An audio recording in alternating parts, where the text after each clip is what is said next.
Amazingly often, the main problem that people bring into the coaching session is a request to bring them back into the focus. As an entrepreneur, or maybe that's not your reasoning. The reasoning can be very different. But as an entrepreneur, you have to be able to follow through your inner commitments.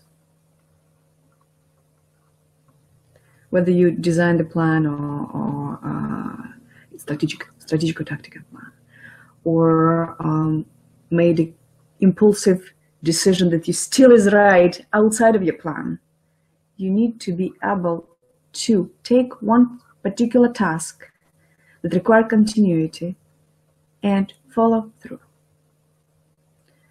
Very often,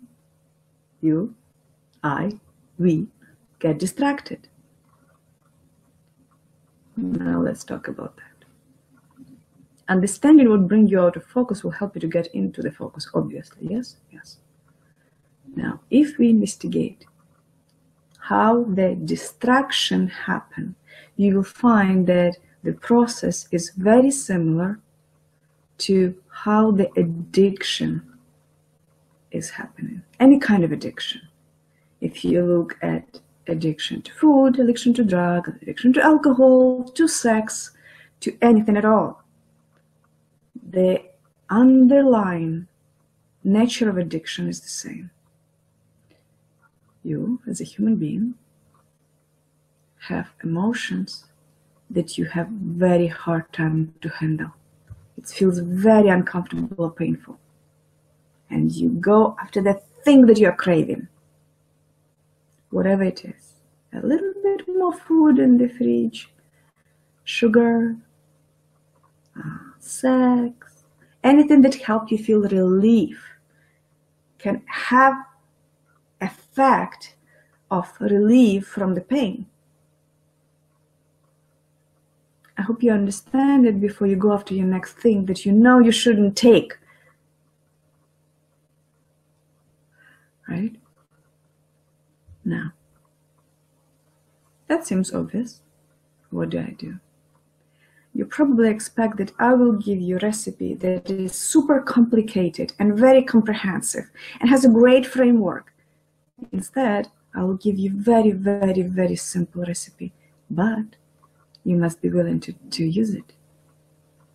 If you feel overwhelming emotion in relation to focus, usually it's emotion of boredom or sense of incompetency. But I don't know, and I don't know. Squirrel! Right?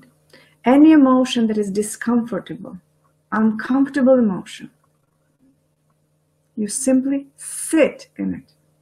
Go deep in it. Don't escape or avoid. I know, it's like, whoa, okay, that's it. Yes, that's it. That's it. You have to train your inner resilience to be able to withstand pain of any kind, emotional at this point we're talking about. It's absolutely inevitable in your life to be faced with emotions that are very uncomfortable. Very uncomfortable. And you often have no control when they're arising, but you have gained control how you manage them and make them subside much faster. The impulsive emotion that comes as a result of some triggers that you might be not conscious about at all. Usually triggers are very unconscious. You don't have choice. You go boom, and then emotions rise and take you over, and then you do things you do. I do things I do. Instead, just be present to what you feel instead of hiding. What you do, most probably, if that's relevant to you, then I will use the word you. Okay? So we have a conversation. You do cover up. You feel, you don't want to feel it, you cover it up. You go to check messages on Facebook or phone, or you go quickly in email again, number 100 today. Instead of doing something useful, you are going for the food, you're doing something else, or you switch into another task which seems more promising at that moment, and then justify it. I see it all the time. Why didn't you do what's on your calendar? Well, because that important task was, well, didn't you put it on calendar just today for the later? So how that task was so incredibly important again, as it's important, how is it possible? Could you do it tomorrow instead? Or hour after? How did you do it instead? Right? So it has to be, you have to have awareness that it's not objective reality that kicked in suddenly. There's nothing sudden. It's your inner choice, conscious or unconscious, whether you are aware or not, your inner choice to cover up what you actually feel in relation to that particular task, or what you're feeling during execution of the task, which can be absolutely not related to task itself. It could be, for example, just so you understand the dynamics of inner emotional landscape, maybe as you're doing this task, something in it, absolutely beyond your awareness, reminds you, just because you're doing it, maybe you were doing it at that moment, but there is something from the past triggers particular feeling in you that are feeling very uncomfortable. Maybe during that task that you executed 10 years ago, someone said something to you that was super painful, for example, triggered some emotions of discomfort. Shame, for example. Shame is a very painful feeling. Insecurity, something that creates insecurity. Now, every time you want to do this task, maybe it's sales call. I don't know what it is. You feel in it. You don't know why you feel in it, but you feel in it and you can't stand it. So the mind co-op by creating another story. Oh, but that is more important. And it's not the truth. It's coping mechanism. It's cover-up. It's your avoidance. It's your retreat. I use the word retreat a lot. What you need to understand about it, a retreat is not just completely withdrawal. It's most often withdrawal from something and then cover up and switch. So retreat and switch. And there's a distraction. And that's the addiction. That's the destructive behavior or behavior of engaging in distractions is addiction. The same landscape, the same nature, the same process is happening. I'm feeling something now. Most often, I don't know what I'm feeling because I don't have somatic awareness. I don't understand what the signs in my body point to. All I know is uncomfortable. That's all I know about it. Something needs to happen different than what's happening now in me. That's all I know. And then the mind looking for, but why is it? What is it? And it does it so fast that you most probably not noticing that pointer. And it's, oh, that's more important. I need to focus on that instead. And it's always happening. I think I need to focus on that, on that, on that, on that. End of the day, nothing happened. Nothing productive happened. Why? Because during the process, you were not looking very carefully for signs of this retreat. What did switch you from one to another? What made you justify? Not what justification is. Because justifications very much sometimes, they're logical. They look logical. If you're an intelligent person, your justifications, your mental constructs to protect your retreats will be very, very intelligent and look very reasonable and sound very reasonable.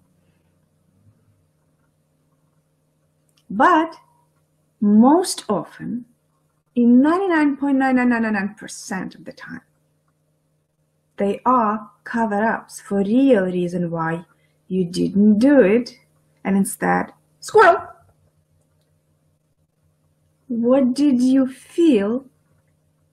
Sensations in the body is how we know the feelings. What sensations in the body you were feeling, or what did you think, which is prior to the feeling itself? If you can catch that, what thought was prior to acknowledging your feeling? Emotion that arises as a result of the thought. What did you think and feel?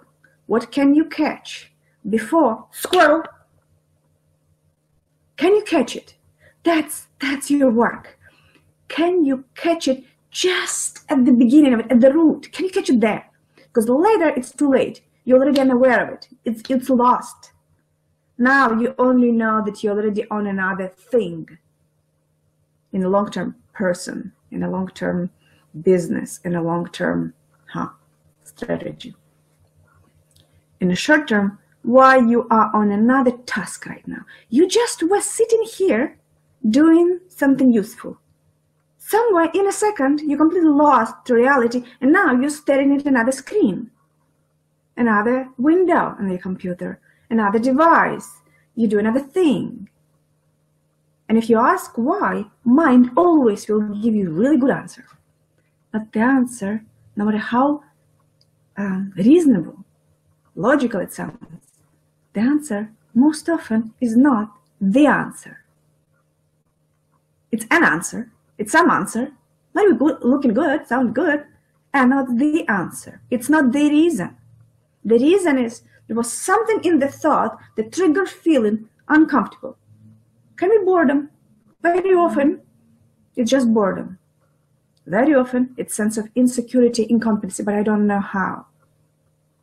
And interestingly enough, I don't know how very often is pointed to another thing. I just don't want to do it.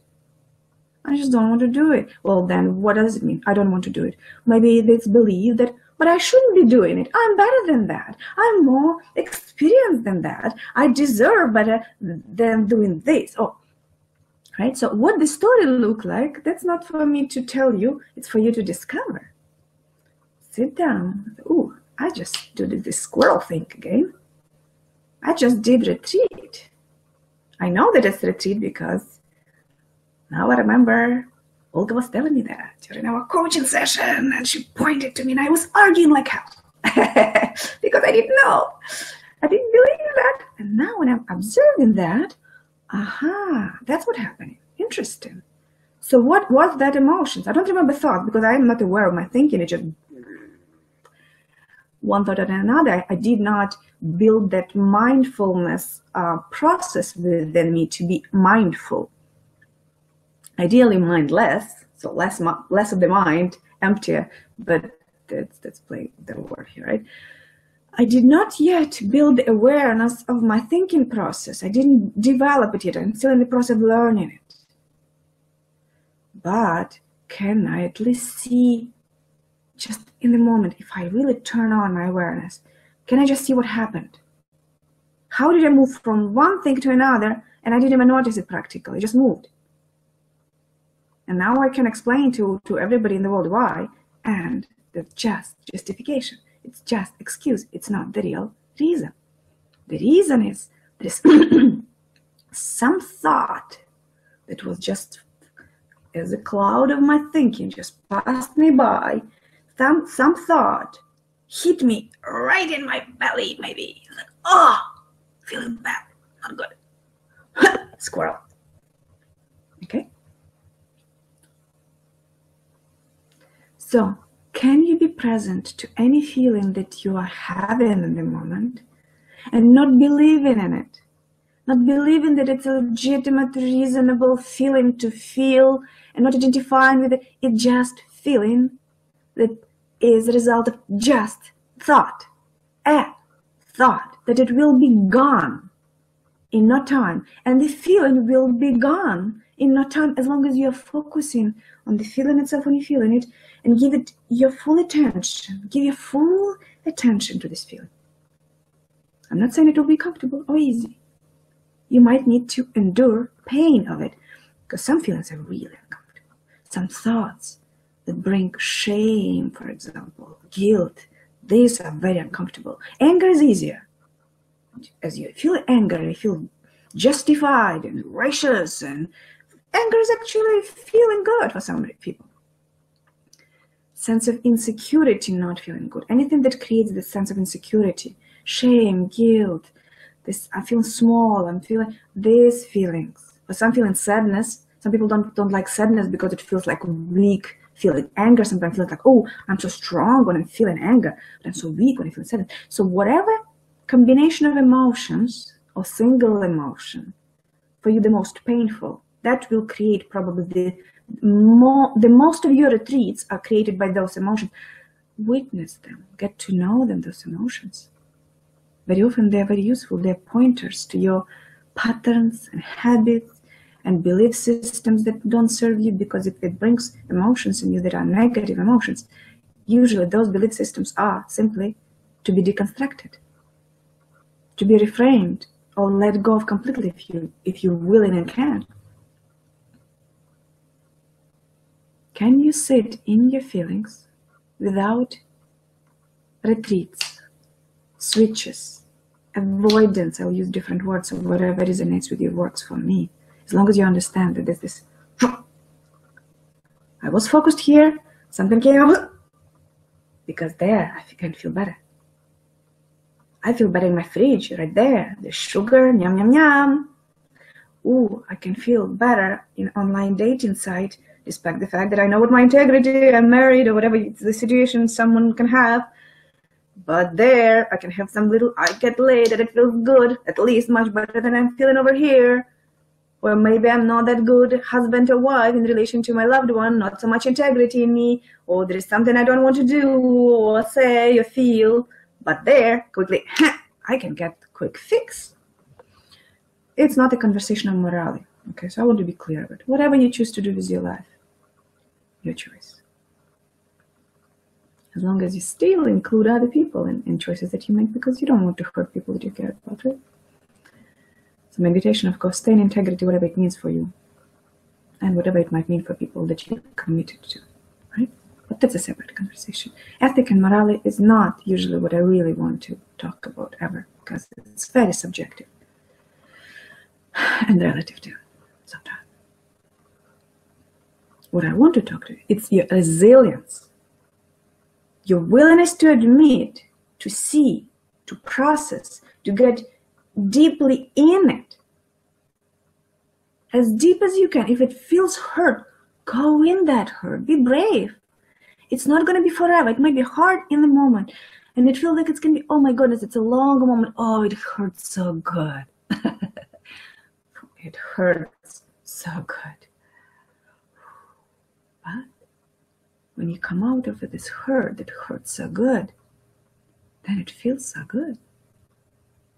It feels so good not only to know that you overcome it, you can overcome it, but also the contrast, that's another conversation. The contrast, the sharp pain, and this gives you pleasure. You can feel pleasure much better when you feel pain, so that's all good. In the human experience of embodied experiencing, contrast between pain and pleasure is really good stuff. You might explore it if you choose to. Don't cause pain to others unless they ask you to. Can you understand what we are pointing together to? Can you understand that your focus, it's not any different skill to develop than skill to be able to sit, willing first, and then able to go deep in what's happening to me right now that make me want to escape it. What is this it that make me want to escape? Is it boredom? What's wrong with boredom? Okay, it's a boring task, yes. So sit and be bored for a second. Focus on the boredom. Give it attention. Close your eyes if all you need. I'm so bored, oh my God. And look at that boredom. You will be bored looking at your boredom and feeling your boredom. I promise you that.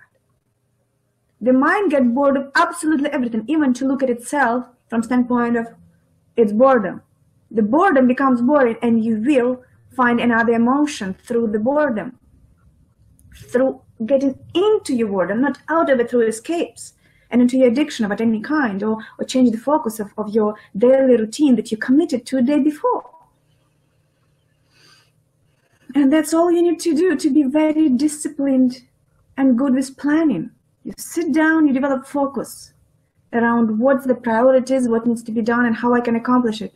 And fill your calendar with daily tasks, hour by hour, 30 minutes by 30 minutes slots, whatever is the duration of tasks that you need to accomplish. Break it down so it doesn't look so scary.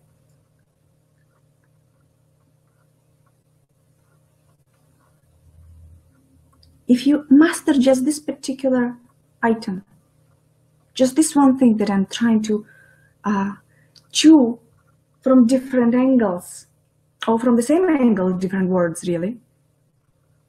If you master that single thing, you can be so much happier. It will give you so many different skills.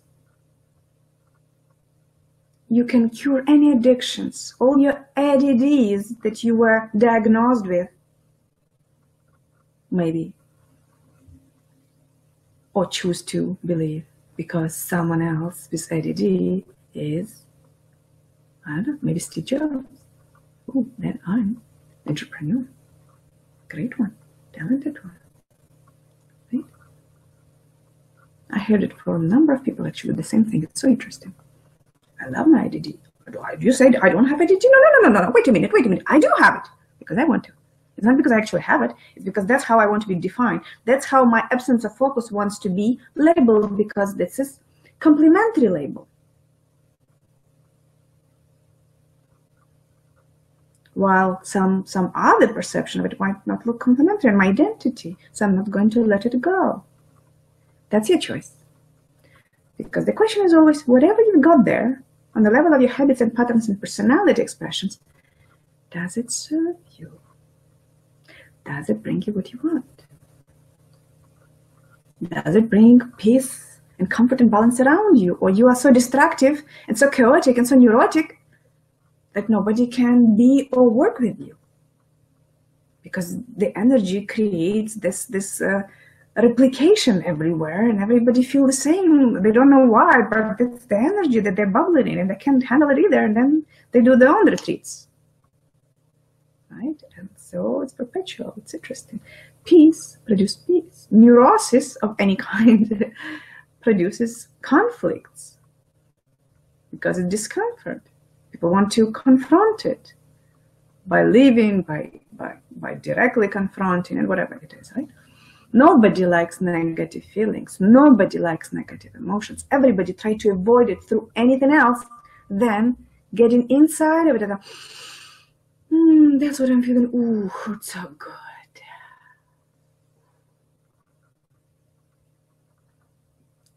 And you sit, and it hurts so good, and you sit. And now it doesn't anymore. It doesn't. Because pain gets bored of itself. When it's given full attention, it fully seen, recognized, and acknowledged. It's almost, you can say, pain is almost like an entity of its own. It wants to be seen and understood. I'm not saying that pain has its own mind. That's not what I'm implying. It's just a metaphor. Right? So imagine that pain is your baby. That will be easier for you. Give it attention. Give it love. Because love is presence, really, right? Give it full attention as where you are in the moment. And if you already switched and made your retreat, withdrawal and switch, that's your retreat. If you made it, you know you abandoned what you're feeling, and you're already too late now. You can look back and try to remember, but most probably you're too late. If you're too far away, especially if you made few of those retreats. Retreat. Oh, this one is not as good a feeling either. Retreat. And this one is not feeling good. Retreat. I found myself here. Now you don't remember the chain of events. By events, I mean thoughts, action, thought, action, and feelings in between. Right?